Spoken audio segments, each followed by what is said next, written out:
თუ გული გატკინეს, ძალიან უიდარდებ. ყველას გვტკენია და ზოგს იქნებ ახლაც სტკივა. დრო თავისას იზავს ტკივილს გააქარვებს, გასწავლის სიფრთხილეს და მეტად დისტანციას. თუ ვერ დაგაფასეს, არა უჭირს. მაგიერისთვის ხომ მარგი კეთებია. ყველა უმადური უფალს მიაბარე. შენ გზას გაუყევი, ნუ რაფერს იჯავრებ. წყენას სულამდე ნუ მიიტან, ნეგატივისგან დაიცალე. გულში სიბოროტე არ გაივლო, სიკეთის კეთება კი კვლავ განაგრძე. უბრალოდ ადრესატი გამოცვალე სიკეთეს, ნიადაგი შეუცვალე. სიკეთეთ იკითხება, სადაც ხედავენ და მათლს ასხავენ.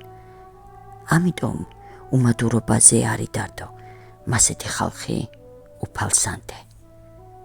გული სიყვარულით აივსე და სიკეთის კეთება კვლავ განაგრძე.